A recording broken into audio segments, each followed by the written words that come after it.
with the UK policy of, especially of the past and stuff, and I condemn that.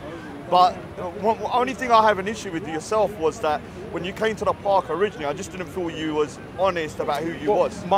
As I said originally, my interest in the park was to do with the facilitation of bigots, fascists and racists into this park. All right. Which I have then put forward to you, that some of them come to act as muscle / personal security with you. Content over everything! All right, so the thing is here, a lot of people that come here, that came on that particular day, I didn't know, well, obviously I know the head people. Well, let's talk about head people. No, I don't want to talk about individuals. But okay, I'm talking about the head people. No, can I say something? The reason being is because I want to talk more about your kind of position as to why you're so anti-UK. And I don't want to condemn you for that. I'd rather understand you, because one of the things that when I spoke to you, you're probably, you're Irish Republican, and one of the things is that you're one of those kind of rare breeds that is against Michael Collins, against Jerry Adams and Martin McGuinness.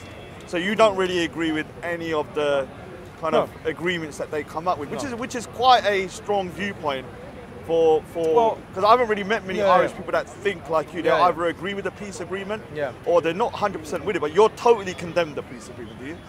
Well, I don't acknowledge it as a peace agreement, number one. I could have no time for do you think it's a, do you say it's a betrayal? Surrender agreement, surrender agreement. All right. All right, so you're probably in the same situation as, because we've got more in common. That I do see the partition of India, and the way my place called the Punjab was split in half, and then half of it's now in Pakistan, half of it's over there, and 1 million people had to cross back and forth, and I mean millions of people, and a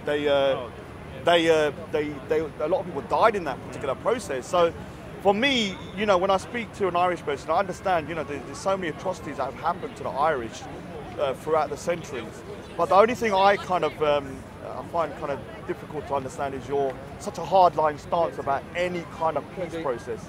No, I'm not opposed to peace. I'm opposed to agreements under the guise of peace. Yeah. So what is your issue with the agreement that's well, ultimately, the decision people in the north of Ireland were given was vote for war or vote for peace. All right. That's not a fair vote. That's not fair. You're literally putting a gun to someone's head and saying, if you don't vote for this, you're going to have the might of the British Army come in and wage war on you on an even bigger scale than before, potentially. So your average... But what do you do with the people that are in Northern Ireland? Your average person is going to obviously go with that. All right, so so you have a situation where you have people in Northern Ireland that you probably don't consider Irish. They are probably from the UK, no, they certainly, from Scotland, from Wales. They certainly would and can be Irish. All right, cool. They happen to identify as British. Their position in Ireland... Can they be British and Irish? No, because their position is reliant on a foreign power that's usurping Irish sovereignty. So if you are going into another nation, occupying land, that land's occupied, and you are reliant on a foreign power to sustain your position there, then that is a problem. Wherever it is. I agree with you that the situation in, say, like Israel and Palestine is a terrible situation, which was the actual, the way Israel was kind of brought into place was done on a very faulty premise. I can agree with that, but it's there now. It's a similar situation with Northern Ireland, and the Sikhs have a similar situation with Punjab, where we want a separate state from India. But I've got to the point, like I think a lot of people like have got to, is that you know, you get to a point, I think same with Jerry Adams and probably Martin McGuinness and that they start to realise that there's only so much you can do through fighting, and ultimately the only people that are going to lose are going to be the people that are there. Well, ultimately, Roger, it comes down to what's right and wrong. Yeah, I mean, but that's the point. But you know, in reality, what's right and wrong doesn't necessarily always come to fruition. But as a principled stand, as a principled stand, as a principled stand, should there be united Ireland with no Britain in there? Definitely. But I understand you're coming from realism. Yeah, so the same with, so let me give you, so just so you understand how much I do empathise with you. In India, we have the Punjab. Punjab was split in half by the British. They just literally cut it in half, not thinking about, we got religious sites over there, Sikhs over there, Hindus over there, so millions of people died in the process. On top of that, when we got Punjab, it was then cut again in 3 pieces, and India, because I don't support India the same way you don't support the UK, and they persecuted the Sikhs for the last 30, 40 years. But even though I'm pro having a separate homeland, I've got to the point that I know it's not going to happen because they would rather let Punjab burn than to let it go. And the same situation with like Northern Ireland, they can't let it go. Well, potentially in the future, I think it is a reality. I don't think it's impossible. Yeah. I don't know enough about Palestine. Without bloodshed? Well, that would be for the British, wouldn't it? I mean, ultimately, all of the bloodshed in Ireland rests with the British. There would be no bloodshed if it wasn't for the British. But I mean, in order for something like that to come about, well, there would have to be some sort of kind of like, let's say, militaristic kind of. Well, that's national liberation. Yeah. You know, there is, sadly, likely going to be bloodshed when it is national liberation. Yeah. But again, it's what's right and wrong. And the right is, the Irish are right, their country is occupied. The occupier is wrong. You know, and that's the point. So, again, I understand your realism. Yeah. I think what you vision as a united Ireland is a reality. What I vision as an island is probably not going to happen because I have a different political system I want there. But in the idea of a reunified Island, I think that is quite likely in the future. Do you not think they've got to a good point now where you've got open borders and people? I think ultimately, in people's hearts, in Ireland generally, not just Irish Republicans, but across political persuasions, people want to see a country reunified. And I think that is going to happen. As for the loyalist Ulster population, I mean, discussions have happened in the past. Discussions can happen in the future. Nothing is set in stone. I mean, the reality, and I think they will be realists themselves. All right, so I'm not trying to entrap you or anything, so I'm saying that firsthand. I'm not trying to entrap you, but one of the things I find, one of the things I find kind of problematic is that, like, I understand during Northern Ireland's kind of a civil unrest and the freedom that the Irish people are trying to get. Prior to the Michael Collins area and places like that, I support that particular IRA that of the past that was trying to get liberation for Ireland. Right. Why did you support that one, not the? Because I feel that they achieved what they achieved as much as they could with what they had, and then it comes to a point that you got Ireland, you freed most of Ireland, and there was a little enclave where there were still people that were pro-British that were living there. I don't agree with the IRA that come out after that. That was then going around bombing and. Well, what do you think the IRA of 1916 to 22, as you see it, did? Well, from my understanding, I mean, Michael Collins was the head of that, and he got assassinated, from my understanding. But he did achieve, maybe to you. I'm saying, do you not think the actions of the IRA from 1916 onwards were violent? But I don't. So can I just say that I'm not a pacifist. I know, but I'm saying the violence of the IRA, as you see it in 1916 or 1921 or 22 or the 1930s even, they were violent the same way the IRA was violent. Well, the thing is, at that particular time, from my understanding, sorry if I got this wrong, but the UK had complete sovereignty over Ireland, didn't Britain, it? Yeah, so Britain was in complete control of the whole of Ireland. Yeah. There was no sovereignty, there was no such thing as an independent island. And so I believe that Michael Collins, I'm not going to say you're going to agree with that, but he achieved as much as he could by creating a united Ireland. No, Raj, because the state that Michael Collins brought to fruition was not the Irish Republic. Before we go, Michael Collins was actually, I call him a freedom fighter of the Irish Republican Army. Prior to 1918, was that 16? 1922. Yeah, 1922. So he was executed for some Irish people for like he betrayed the cause. Well, he did. Ultimately, if we look at the facts, Michael Collins pledged allegiance to the King of England. He pledged allegiance to the British Empire. Yeah.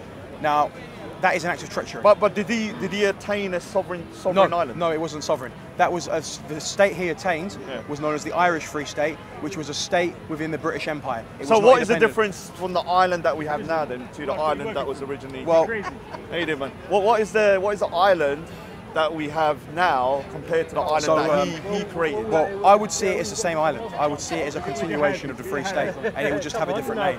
So you still think that they're pledging allegiance, Ireland in itself, still pledging allegiance to... well, it's a British-created state. What you see as Ireland, the 26 counties, that was created by Britain, the same way the North was created by Britain. Both Parliament buildings in those countries, North and South, are products of the British Empire. Yeah, I understand that, but... So I'm not going to endorse those. Yeah, but I'm saying that the same way in India, we have buildings that are... It's not buildings. parliamentary buildings and even structures put in place that are still remnants from the British.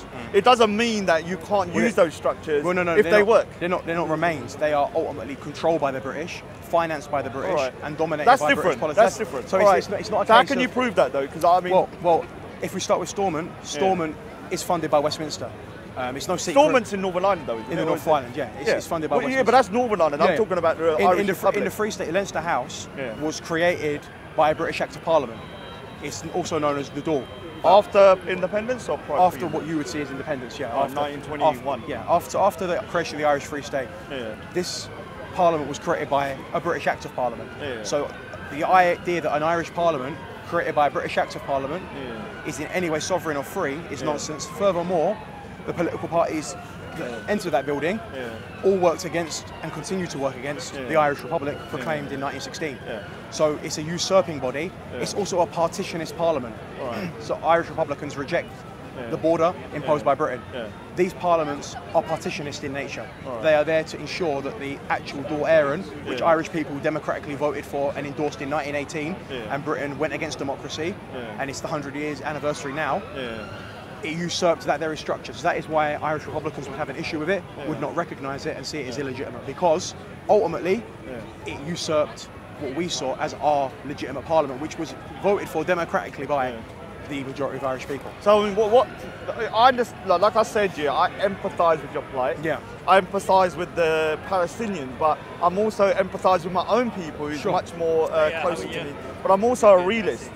And I want to know, like, without, like, I don't believe that, you know, obviously you have your own views, but I mean, what is your ultimate goal with Ireland in its whole, and what would you do with the people from Northern Ireland that are still pro-British? So I would want Britain completely out of Ireland. That means British structures out of Ireland, from the military to the civil service to the police force. I would like a complete restructuring of Ireland, a new Island, a 32 county island. As for the loyalist unionist population, as I said earlier, negotiations would obviously have to be had. Again, it's realism. You know, no one's propagating the idea that they should just be sort of booted into the sea or murdered, because some people genuinely think that is the case. I mean, this is the thing. That's not the case. And Irish republicanism has got a mandate and has been open and is still open to negotiations, discussions with that population, because the reality is they're in Ireland. They might not see themselves as Irish, but they are Irish. They're born in Ireland. They are connected to Ireland. So but do you see people that are part of the British Army within Northern Ireland as traitors to your people? Any Irish person that joins the British Army is a traitor. All right. So what if they're born in the UK now and they see themselves as British and they join the army? Would you see them as traitors? Well, if they pledge their allegiance to Britain, then I suppose, technically speaking, they wouldn't be. It's where your allegiance I mean, where was you? Was you born in the UK? I'd rather not say my personal information. No, but see me from your accent. You've been here for quite a long time. Grew up here. So yeah, I mean, I hear this a lot, not just from yourself, but also from different groups. About treachery? No, in terms of being anti-UK and anti-UK establishment. And I kind of understand that, but when it becomes like what I see, I don't want to put words into your mouth, or this is me just seeing from your website, go to Crimes of Britain, prepare yourself though, there's a lot of atrocities. Well, they're not made up, Raj, they're facts. They're not made up, they're not made up, and I agree with you, there's a lot of atrocities on there. But the thing is that when I come out of that, I was kind of like of the mindset, I knew it was you who made it, but I thought to myself, whoever made that website really hates the UK. Hate is a strong word, Raj.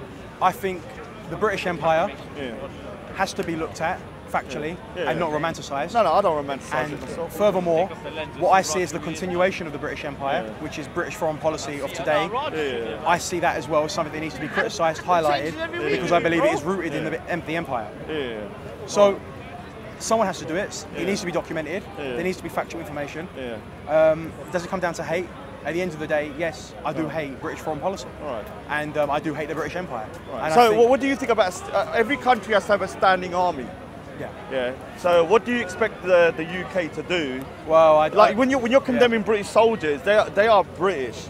And the same way an Irish person should be able to fight for their country. Well, can a British person not be able to fight for their country without being called criminals? Well, no, not really, because every conflict, or you could say almost every conflict, the British armed forces have been involved. Oh my God, what is going on now? Ignore that. Let's ignore it. So I would say almost every single conflict the British Army has been involved in has been a criminal enterprise. All right. We'll pause it a minute. We'll pause it a minute. Yeah, all right. Let it go by. I don't know what's going on.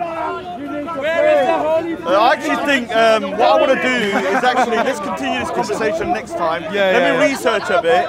Definitely. And let me get some more information about how Ireland. There's certain things you've said to me that I didn't really know that I need to research into. We can talk about perhaps colonialism entirely across the British Empire. Oh, thanks. Yeah. So one of the things you said to me when you first met me was like, you're a traitor to Autumn Singh and Bhagat Singh. And obviously, big up Autumn Singh and Bhagat Singh. See, this is where we get into it, Raj. The British view Udham Singh as a terrorist. Yeah, but I don't, and I've said it to them. And certainly those that are of British military background, are of the DFLA background, would certainly and most certainly. But I've told them. I've even said to them. So when Udham Singh was down Caxton Hall and he walked in and he avenged the Jallianwala Bagh massacre. General Dyer. I don't want to do that. Was that a legitimate, justified action? I don't agree with murder, but I can understand why he did it. You see him as a freedom fighter? I do see him as a freedom fighter. As a hero? Yeah, of course he's a hero. There you go. Autumn Singh. But this is the thing. But likewise, you've got your hero. But this is why I've said to you, I don't see the Irish Republican Army in its original heyday as anything apart from a freedom fighting movement. You understand? You said that before. So I've said it. I don't see, like when I say IRA, I've separated them to two. And even... I don't separate them into two. This is the difference. Like, I've kind of like, all right, this is the IRA that I think was the true freedom fighters.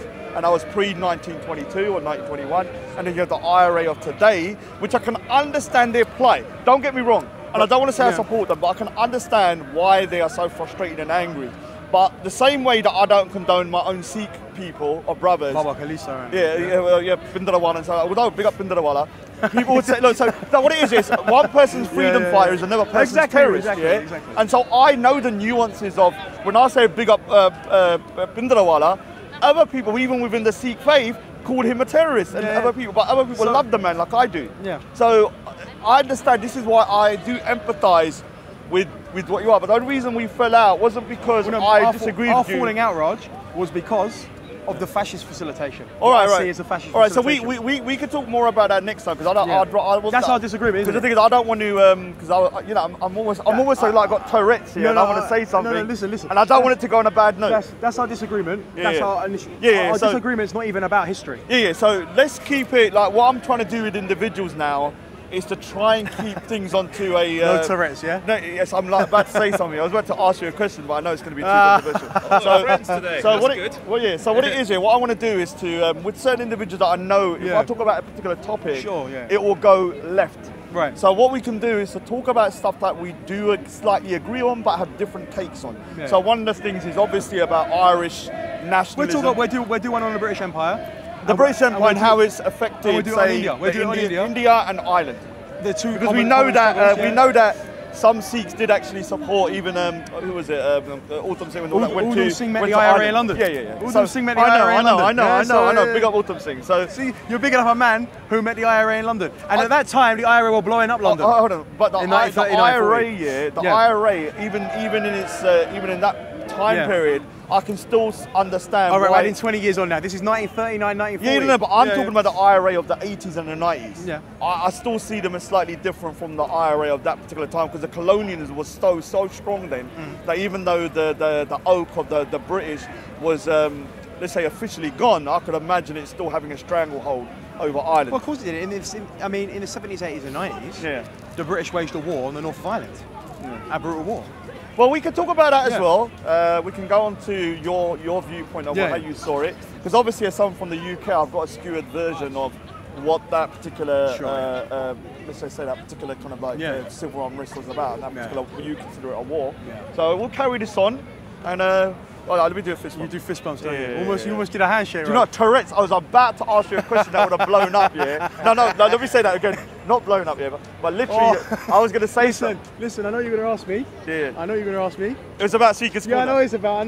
It's about Seeker's Corner. So I didn't answer it. So just because I don't want it to go away with. Anyway, man, take care, man. Anyway, happy Shadow everyone. Content over everything. From now to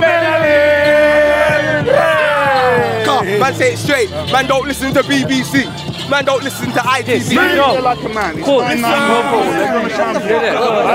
ahead. Stand up, man. Okay, lads, how did this start? Yeah, police, please. Yeah. Let's go to the police. I'm in Hyde Park Speaker's Corner. I've been assaulted by one of the members of the public. Call the police. Yeah, hi. He's talking shit, officer. Hyde Park Speaker's Corner. He's chatting crap, officer. Hello. Hyde Park.